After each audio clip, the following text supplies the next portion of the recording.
Welcome to the Mycelium Network podcast, a podcast all about early stage web developers and the mentors and teachers that help them along the way. Hey, Tara, welcome to the Mycelium Network podcast. Thank you so much for joining me. Thank you for inviting me. I'm excited to be here. Yeah, it's a pleasure. So I know you from the days at Mozilla when you used to work there, and I'm still there to some extent. But you've moved on and started your own company. And I know the work, I followed the work that you did at Mozilla, and I've been following the work you've been doing with your own company. And I really appreciate and respect your input and the way you look at a lot of things. And I think this podcast is going to be a little different than some of the others I've done, but it's intentionally so, because I think these are really important topics to talk about.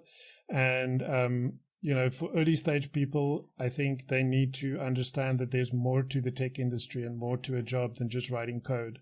How we work with each other and how we interact is as critical as the code we write. And oftentimes, a unwelcoming environment is going to lead to not great work, and so your code might actually end up suffering because the environment's not great. And I think I've also spoken to some women that has had it a little tough, especially the one, Pamela, who came from Mexico, where being the only woman in the room was definitely hard and definitely tough, and it did affect how comfortable she felt. And you don't voice your opinion in those situations, and that is a loss for the company, because we want diverse voices, because it makes our products better, it makes our everything better. So that's why I wanted to have a chat about this. So, but I don't want to ramble on. I want to give you the floor, and I want you to tell us about who you are. And please take as much time as you want, go as far back as you want, and be as detailed as you want. Thanks. So my name is Tara Robertson. I'm in Vancouver, Canada, on the unceded traditional territories of the Musqueam, Squamish, and Tsleil-Waututh First Nations.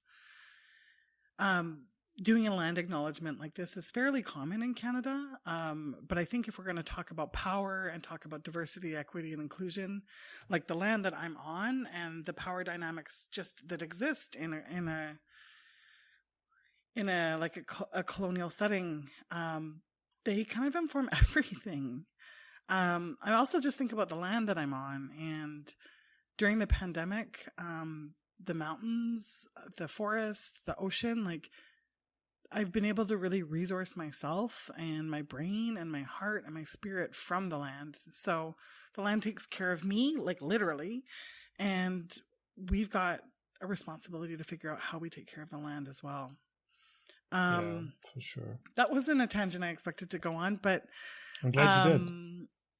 Yeah, this is kind of the magic of the internet, because it's 11 a.m. where I'm at, and it's nighttime where you are, and we met at a certain time at Mozilla, and before we hopped on, we're talking about the fondness that we have for the people and the culture and the work there. I kind of love, at Mozilla, we were fighting to keep the internet open and accessible for all. And right now we're connected through the internet, on the internet, to have this conversation about culture and how we want to work together. Yeah. It's amazing. So right now, as a consultant, I do two different things. I do data-driven diversity, equity, and inclusion strategy work with companies and organizations who want to have an overall strategy so that they can really make this work part of everything that they do, from the employee experience through to the marketing team, through the products and services that a company is offering, as well as stuff like procurement and where they're doing banking. For me, diversity, equity, and inclusion is a lens that we need to view everything through, not just how we write a job description and who we hire. I love what you touched on about people who think it's just about writing code. That work happens in a context, and just thinking about the problems that we have right now, they're huge in the world. And the problems that we're trying to solve in tech are really complex, wicked problems. So we also need an environment where there's psychological safety and people feel like they can speak up either with a wildly creative idea that might sound just way out there, and also speak up when they see something that's wrong. And both of those things take a lot of courage. They do. So like there's the individual courage to speak up, but there's also how the kind of culture that we build day after day together, where we either build a culture where we can take risks and we're more likely to take those risks together, or not, where we keep our great ideas to ourselves, or when we see something that's getting shipped and you're like, oh, is that going to break something? I don't know. I'm just not going to say anything. Yeah. Like yeah, we exactly. all lose out. Yeah, no, for sure. I mean, and this is something that previous guest has touched on. She talked about harassment in the workspace, and in Mexico, the laws are a little fast and loose when it comes to that. And basically, she was talking to somebody, and they said, well, one of your options is to go to the CEO and demand change. And I'm like, wow, that is super scary. Like, if you're somebody, this individual that already feels out of place, and now you feel uncomfortable and harassed, but you're depending on this job to feed your family, and your only recourse is to go to the CEO of the company and say, I demand that you do something about this. What is the chances that you will do that? It's such a scary thing and such a burden to put on somebody's shoulders. It's just not right. No. And then there's also other costs, like the people who witness that kind of behavior, that harassment or discrimination, they're taking that data in about, this is what happens here, and this is what underrepresented people have to deal with. So when things happen again and nothing happens, like there's an impact to bystanders as well. There's an impact to everybody, not just the person who is discriminated against. So yeah, it's funny. I had to drop my dog off at the vet the other day, and as we were leaving, there was a woman who'd been hit on her bicycle on the road, and she was in the curb lane, almost unconscious. She had, like, it was really intense. And people hadn't stopped.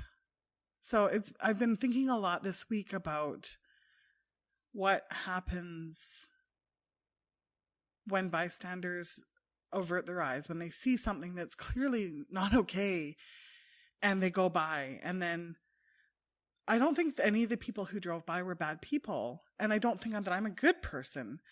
There wasn't a decision in my mind that was like, get out of the car and run over. Like, it just happened. But as soon as I kind of, I don't know, pop that bubble of bystanderness, other people stopped. A trucker stopped and he ran into the vet to grab gloves. A woman parked her car behind to keep this woman safe. I called the ambulance while someone who had more first aid experience stepped in. Like, it just takes one person to kind of name something and follow up with some action, and other things start to happen. So it's kind of an extreme example about the cyclist on the road, but it's something I've been thinking a lot about this week. Yeah, no. I think that's a very good example, and I've seen that a lot. And I think it's because I think there's so much judgment going on that nobody wants to be the first one, because you're always afraid of, what if I do the wrong thing? Does this person want my help? There's so much confusion these days about what's okay and what's not okay. I think that makes a lot of us stand back and say, I think I'm rather not going to get involved, until you see other people. And then I think our natural humanity kicks in, where we then want to all band together and see if we can change the situation. I saw that you, in an interview you had on OpenScapes, sorry, I keep reading it as Open Spaces. In this, you mentioned 2 books, and I love these titles. I'm definitely going to read these books, but I want you to dig into them a little bit. So it's Braiding Sweetgrass and All We Can Save. What about those 2 books have been so influential? One of my first clients, when I set up my consulting business, was OpenScapes. And they're a data science group that they teach data science skills to researchers. So they're working with fisheries researchers, Julie Lowndes, or Dr. Julie Lowndes, Julie Squid on Twitter, she's got a PhD in squid, was seeing, like, how do we teach data science skills to academic researchers, like in a cohort model. And they hired me to like help think about DEI early on. And some of the early things like that I would do with a company around like looking at HR data, like that wasn't it, because there was just a couple of them. But thinking about how to weave or look through what they were doing through the lens of DEI had us like going down some interesting conversations. Like, she's a marine biologist. My background is in library and information studies, and I'm a DEI leader now.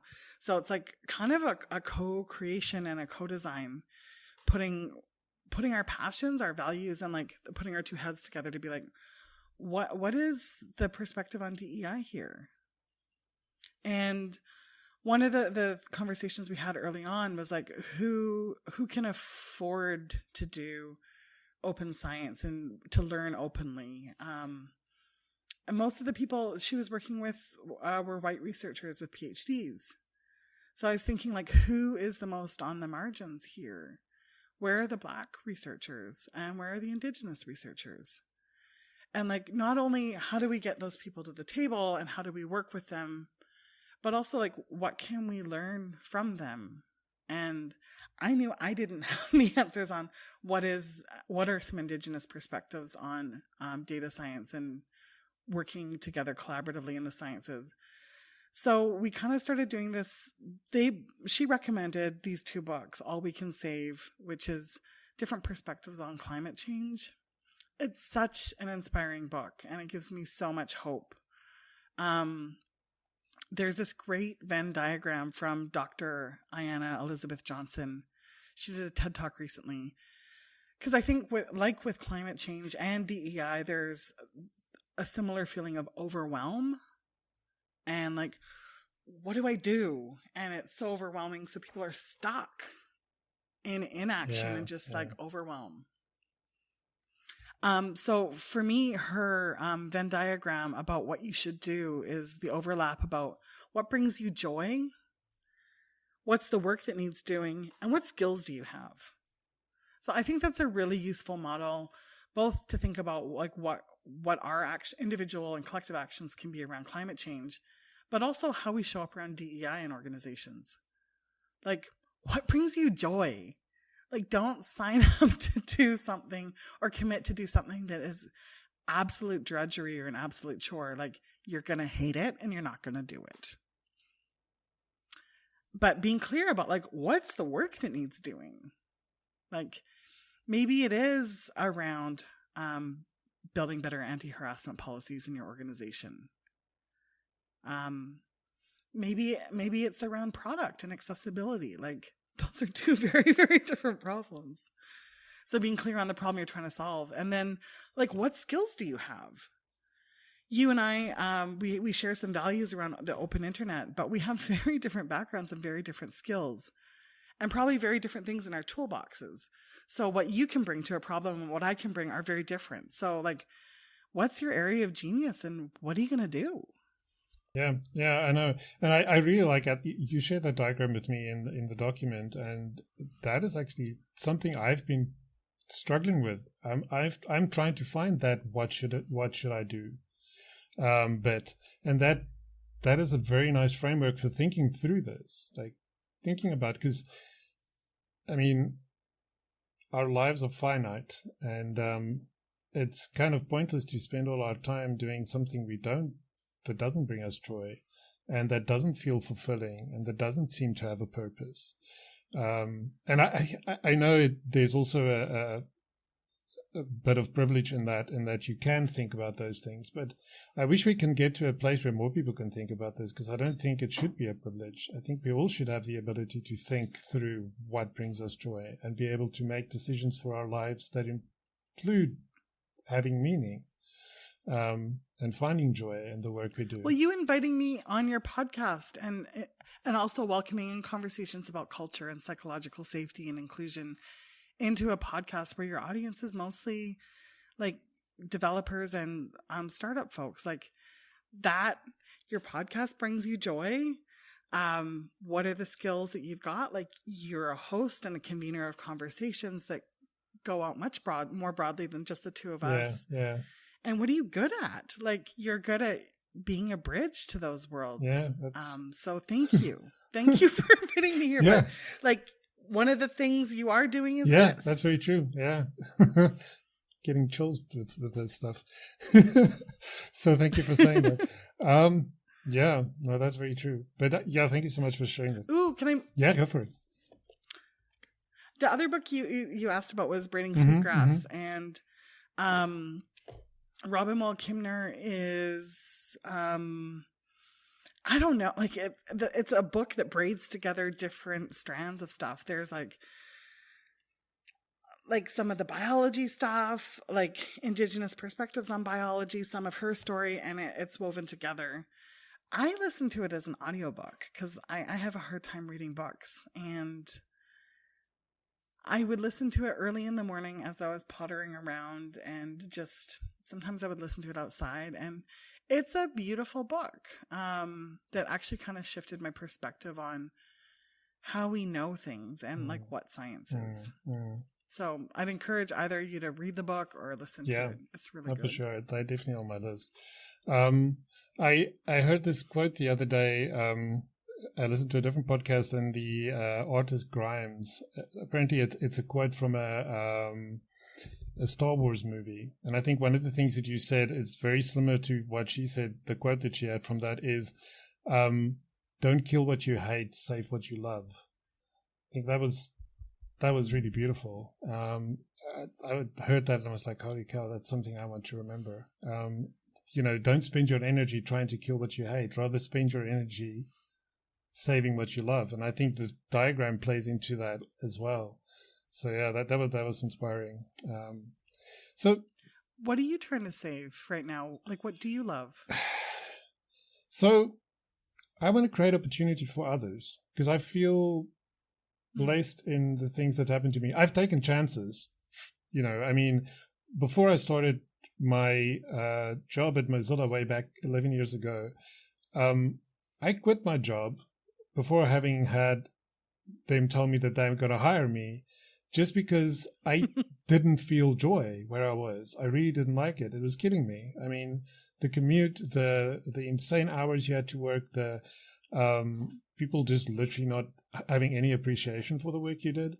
I was sick of it. And even, being married and having kids at that time, I knew I had a bit of a fallback with my parents that they could support and help if things really went bad.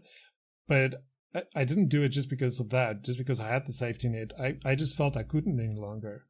And through the years, I've met so many amazing people, and I've had such life-changing experiences through Mozilla and through the people that I've met and worked with, that I want to create those opportunities for other people using the connections I have. So that's why I created the podcast. That's why I created the community, because I know one of the struggles these people have is being visible, being seen, having work to show to employers. Oftentimes they lose out because, well, how much experience you have? What have you made? Well, nothing. I'm still learning, but I just want my first chance.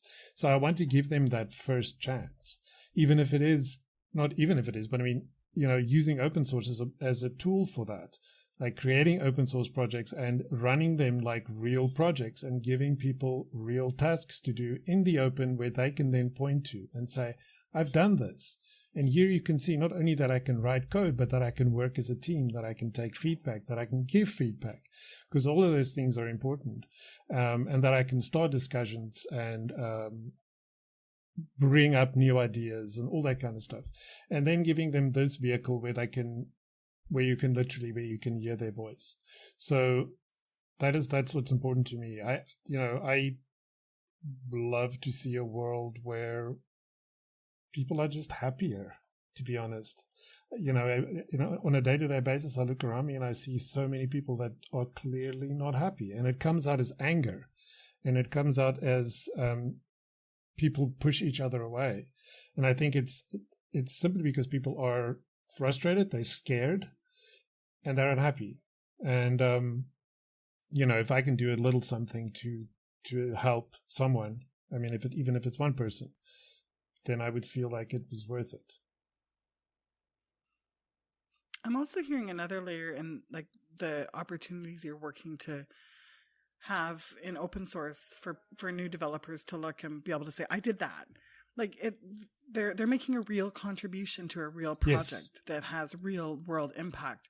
It's not a portfolio assignment. It's not something for a class. Like, not that there's anything wrong with those things, but there's something different about contributing to something that's bigger than what you can do on your own. Like, there's a learning, but like for me, what's so powerful about open source and open science and open learning is just like, I feel part of something bigger. And I love that feeling on a team where it's like 1 + 1 equals not 2, but it's like 7, like where we're really more than the sum of our parts. Like when that magic happens, like I feel so alive, and I just feel like, yes, like let's do this. We can tackle big challenges together. We can do brave things together. No, for sure. Yeah, and that is the idea, is to build things that have impact. Like one of the projects is this curation thing where we want to make it easier for new developers to find the information and the learning tools that they need. Because the more and more I speak with people, the problem is not content. We're drowning in content. We're drowning in information.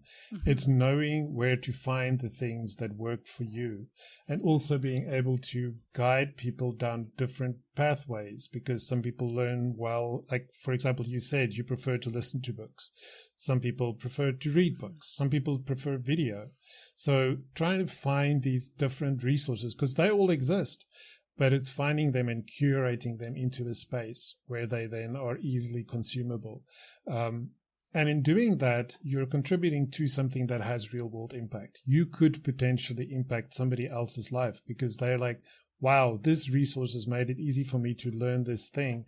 Now I can contribute back to it, and I might be able to get a job through all of this. And now you've taken somebody who might not have known how they're going to go about this, or somebody that was in a job that they weren't happy and they wanted to really do something, and you created this opportunity for them. So it's this like self-fulfilling circle of life type of thing that happens. This is reminding me about the ideas toolkit that I worked on with the Carpentries, which is a global, it's a global nonprofit that teaches data science and coding skills to researchers worldwide. I feel similarly about diversity, equity, inclusion, information. There's tons of toolkits out there. A lot of people just want to know, like, tell me the 10 things I need to do. And it was an interesting project because there was this need for like tactical, like, what do I need to do? But a lot of it is also mindset stuff and like perspective shifting. So working with Dr. Carrie Jordan, who's an amazing woman with a PhD in engineering. She's the executive director of the Carpentries. Like, we went back and forth. We worked with different community members around the world in their community. And there was this tension between like, tell us what to do, but also like, we need this to be meaningful and flexible and applicable in all over the world in different contexts, like in a university context, in a community context. And it's like, how are we gonna do this? And what we came up with was like, for each one of these topics, inclusion, diversity, equity, and accessibility, we looked at like things you can think about. So like kind of open-ended coaching questions to provoke discussion or to help people who are reading it go a little deeper and think about like what their stake is and what they can do. And then balance that with like some tactical things that people can do. Yeah, I think combining those two is based on both worlds. I think it's what you need. When you say accessibility, what does that mean to you? When I say accessibility, I mean barrier-free access for people with disabilities. But I'm like, is that the right definition? Like, whether it's a digital space, digital information, physical space, or even like an environment. What are the conditions necessary, or what are the different ways in, so that anyone and everyone, whether they're disabled or not disabled, can use the information, participate in a setting, make their contributions. And from a universal design kind of perspective, allowing for some of those affordances and different ways of entry and participation, it also means that a lot of other people can participate as well. Like, one of the examples from the physical world is a curb cut. So like in a curb, like having an incline so that someone in a wheelchair can get on and off the curb.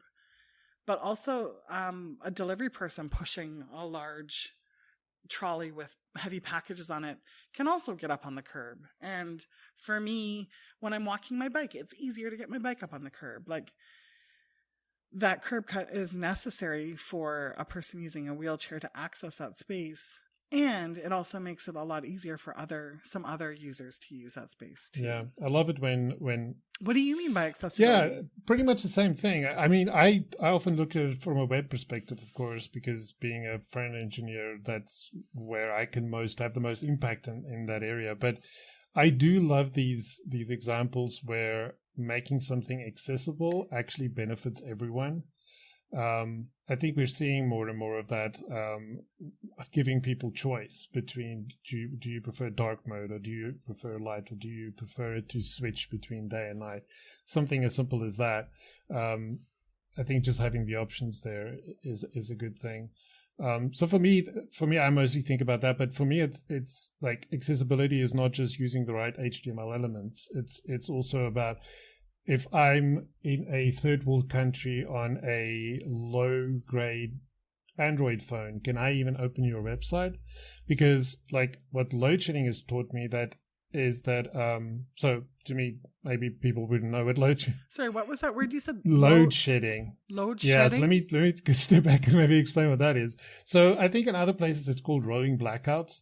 So basically what it is our electricity grid is under so much strain because of years of ill maintenance and corruption and all these wonderful things, that as soon as there's anything that causes high demand, the grid starts to crumble and things starts to break down. And so what they have to do to avoid a complete blackout is they have to, on different schedules, depending on how bad it is, they have to switch the power off for a certain area. So you'll be without power for 2 hours, and then you'll get power back, and the area next to you will lose power. And so it will go every day, and depending. Sometimes it'll be for 4 hours if it's really bad. And so besides the fact that I have to continuously shift meetings around or not be able to attend meetings, one of the things I've started doing recently is I just started using my phone as like a mobile hotspot. And sometimes though, when there's these long bouts of load shedding going on, then I get like a 3G connection. And it's fascinating to find that for people with a 3G connection, the internet almost doesn't exist. Like, you can get to nothing. Like web pages, like you try and do a search, it just doesn't load. Or you would wait 2 minutes just for the first 2-3 results to come back. And you just think that there are people that is their life every day. Like, not just in a load shedding environment, that is their life every day. And I think when our electricity is on and our power is running fine, I mean, I have a 5G connection. And so you don't realize how slow things are because everything is just instantaneous. It's when that 5G goes away and you get that reality check that this is not what everybody experiences the web like. Some people experience it like that. Then you think about that is such a huge part of the accessibility of the internet, is thinking about, wait a minute, before we decide to use this massive framework, how's this going to impact our users? Are they even going to be able to open our website? Because it doesn't matter how great our app is. If you can't open it up, it's useless It can be the greatest app in the world that can solve world hunger. But if the people who need it can't open the app, it's of no use to them. So sometimes it's interesting to be put in these situations that's, I mean, honestly, infuriating, but at the same time, eye-opening. It makes you think again, and it makes you second guess when you just would have easily installed just install this extra dependency. It makes you think, wait a minute, what is that going to do down the line to the people who want to actually use this thing? Do I really need that thing? So it makes you ask those questions. And I think there's a diversity, equity, and inclusion kind of lens to this as well. Like, one of the questions you sent me was like, what's the biggest problem in tech? And I'm like, oh, I don't even know how to answer that. But now I've got the answer listening to you.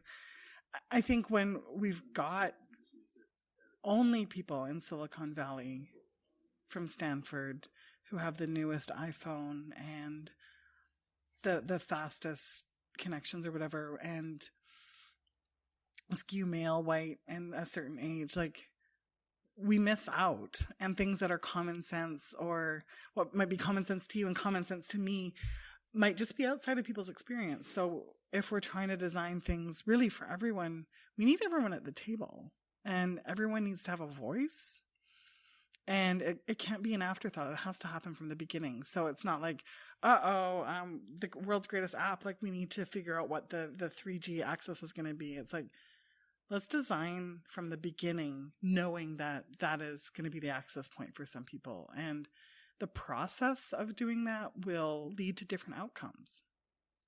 Yeah, I completely agree.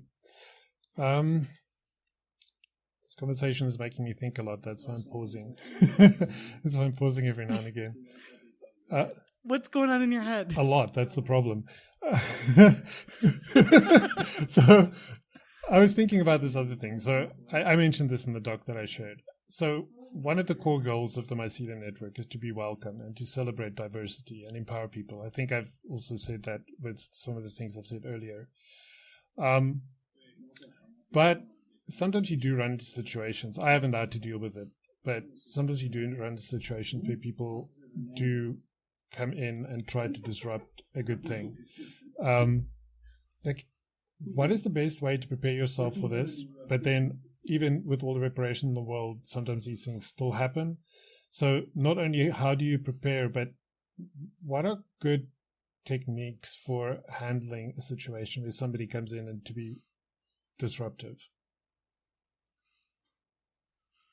It's interesting because, like, the research shows that more diverse groups have more conflict as well, which isn't necessarily a bad thing.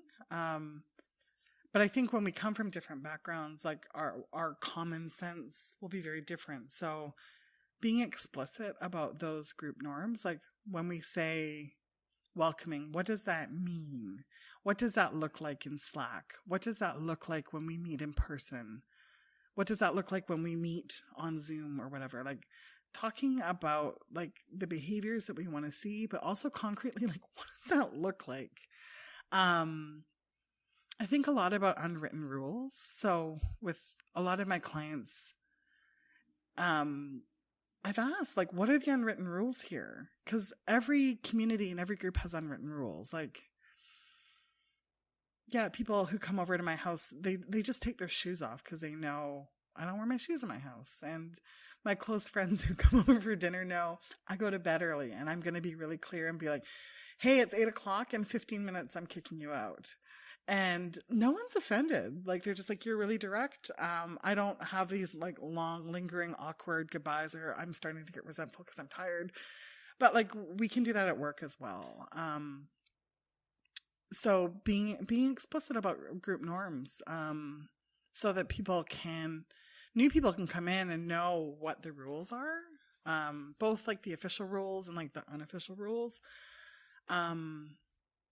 And, like, when behavior's not in alignment with that, we can have a conversation. We can say, we say we value all voices and have a norm around making sure that people don't hog all the meeting time.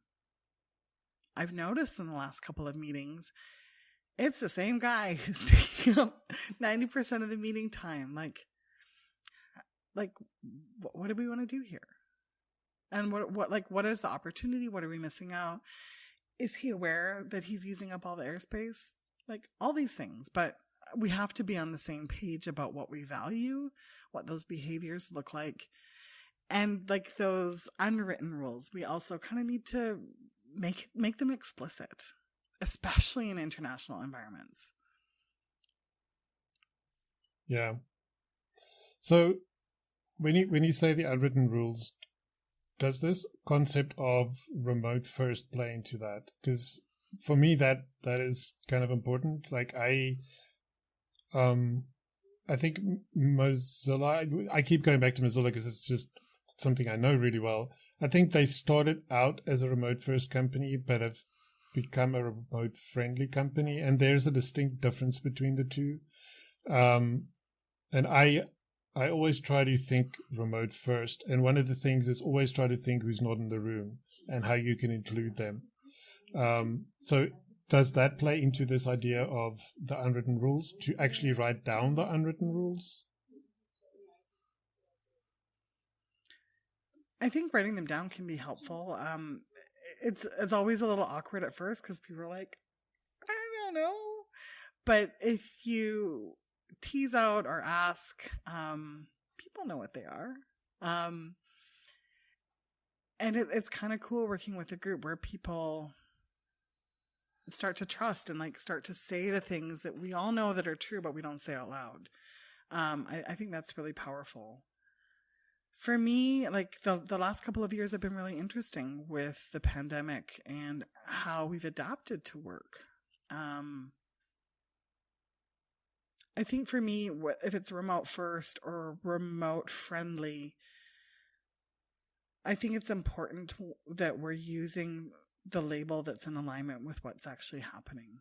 And I think this is a DEI thing as well, because all companies will say on their careers page, you know, DEI is part of our DNA. It's like, well, what does that mean for you? Like, what does that concretely look like? Show me the receipts. Yeah. Mm-hmm. So if a company says they are remote first, like, I'm curious, like, what does that mean for them? That is the thing. How do people gather? Yeah. And like, who gathers in person? Who doesn't? Like, show me the receipts. Yeah, that's a good way of putting it. Yeah, because I mean, I'm struggling with that myself. Like, I say that I want to do whatever I create, whether it be the company that I'm sort of kind of building, or the community, or you know, whatever it may be. I do believe in the concept, but I'm at the same time I'm struggling to really define it. I'd sit in front of a page and think I'm going to write about remote first and what it is, and I really find it hard to nail it down. And then I start searching online to try and find, like, who are the companies that really do this well. I've heard about Automatic. They seem to be doing it really well, but I can't really find anywhere where even somebody like Matt Mullenweg has really defined what that really is. Like, here is the 10 things. And I think maybe that's part of the problem. Maybe we always want a list of things, and I don't think it's always that cut and dry that you can just list it.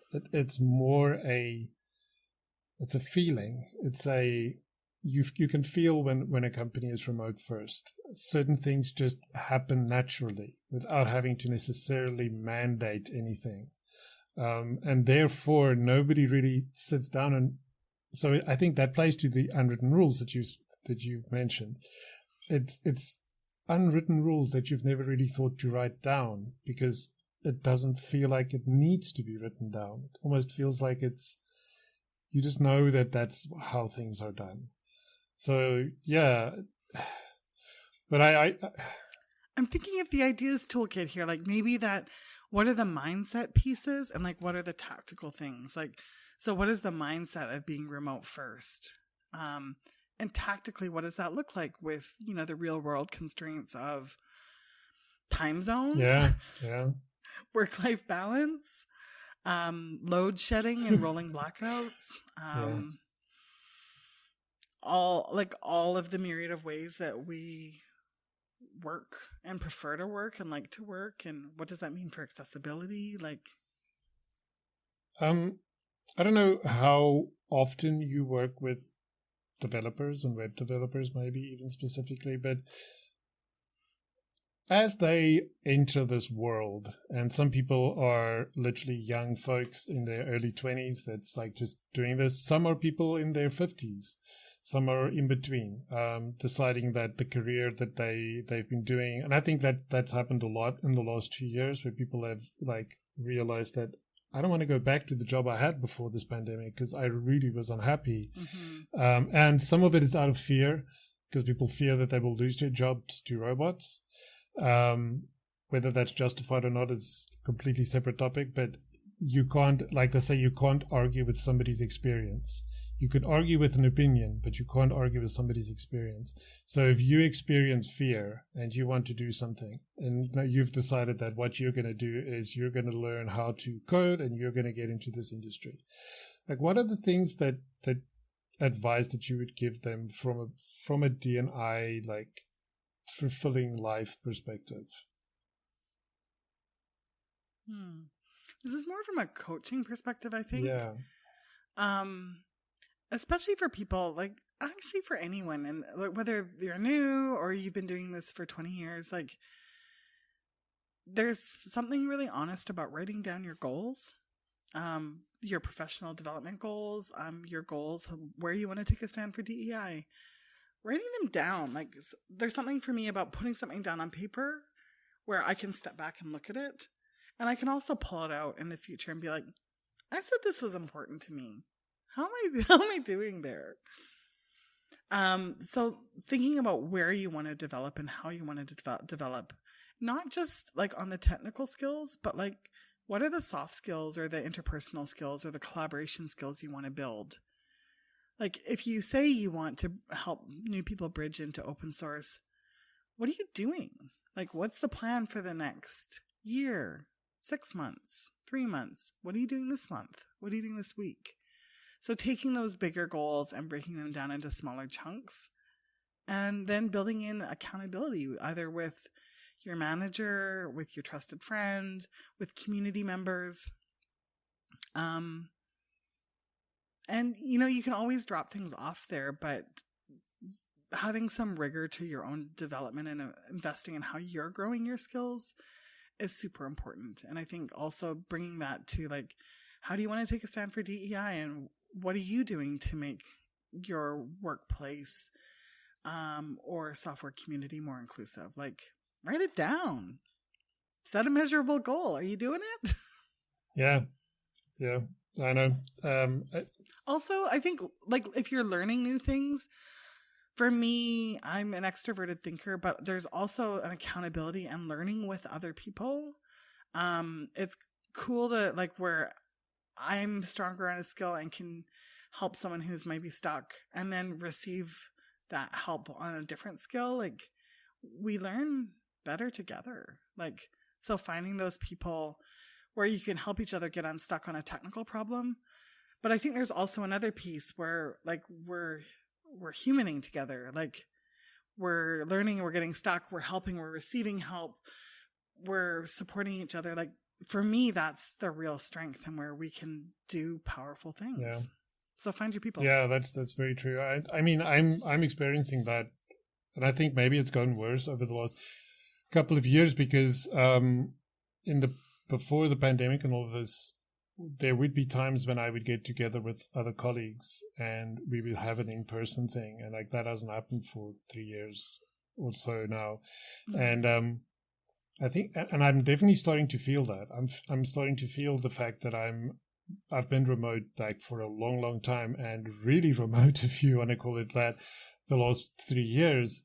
And I do miss that in-person almost collaboration. But even if it's just being on a video call together with somebody else and like finding and like working together on a thing, like talking through a problem. I think like even if you're the mentor and you're just talking through a code problem with somebody, I think it's great to have that human connection and that like feeling that oh, now, yeah, you're getting it, you're almost there. And like, yeah, that's it, you got it. And sometimes it helps you also think through the problem that you haven't thought through for a while, and you actually think of better ways of doing things. Yeah. But just that collaboration, that like bouncing ideas of each other and stuff like that, I missed that. And I think it's going to be something that's going to be tricky for us to solve as the world becomes more and more remote, and as people seem to almost retreat more into themselves. It's, I think some people have concern about the idea of virtual reality becoming like something where people really withdraw and completely withdraw into that superficial world, and what the impact of that would be. And I think we kind of had a little bit of a taste of that the last 3 years, and I'm not so sure that people have handled it really well, if they're being honest with themselves. I think it has had a massive mental health impact on a lot of people that they are only now discovering.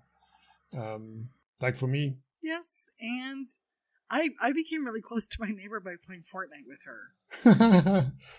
That's really cool. Not virtual reality, but like video game. And we would, she's very good at the game. So I got doing something with someone who's something much better than you. It's something I learned a lot faster. But we would also just talk about like what we were proud of that day, or like what we were cooking for dinner, or like witness other like hard things that we were each going through. So both. And I think that's the thing. It's being able to connect, because oftentimes, like you said, you connect over this one thing, but it leads to other conversations that you actually find meaningful. Yeah, it's interesting. And I mean, I'm not anti all these other things. I'm not like against VR or anything like that. I think it has its place, but I think we do need to be mindful of how we use this and how we approach it, that it doesn't become an all-consuming thing. I think a lot of people are talking about the metaverse and about, is that the next evolution of social media, and it's going to be our downfall, so to speak, because I'm rolling my eyes, the metaverse. Yeah, I know. So much about all these things is kind of like, I should probably read more about it so I have a better understanding of what it's all about. As it seems to have like just keeps getting more and more momentum, like Web3 and the whole idea. I mean, some of the Web3 stuff I do find compelling. I like the idea of decentralization. I like the idea of owning your own content. I think it's incredibly important. We've given too much of ourselves away for free for the longest time. So I do like that, but I think there's a lot of craft going on around that. That's just toys. It sometimes feels like toys for rich people. And I don't know what it's really going to solve, or what it's addressing, or what it's trying to make better. And so that is a slight concern that I have with some of these things. But I do think that I need to understand it better, because you can't criticize something if you don't understand it, right? You need to at least give it a chance and say, what is this all about? And then maybe you'll find out that there's just a minority of loud voices that is making some things, make it seem like it's something it's not. And if you actually dig into the real deal of what people actually mean when they talk about Web3, then maybe it is a good thing. Maybe it is something we need to move towards and embrace. Oh, yeah, so I can keep going for a while, but I think this was really like delightful and interesting. It's really nice to see you and also talk about like things that we both really care about, and some big ideas. Like this conversation's really filled me up. Thank you. Yeah, no, thank you very much. This was really good. It was everything I hoped it would be. So that's great. Me too. Thanks so much, Tara. I hope you have a lovely day, and I hope we can chat again. It would be really good. Yeah, and like ping me on the Slack or email me, like if there's anything I could ever do to support you or help you. Like we are in community, and I truly believe like we're connected and we can do big things together. So yeah. Both ways. Have a great night. Yeah, have a great day. Thank you so much. Bye. Thank you for listening to this episode of the Mycelium Network podcast. If you're not already, please subscribe, star, and leave a review for us in your podcatcher of choice. This helps others find us and helps us make a better podcast for you, our listeners. You can also find and follow us on Twitter at Network Mycelium and join the community on Discord. All the links are available in the show notes.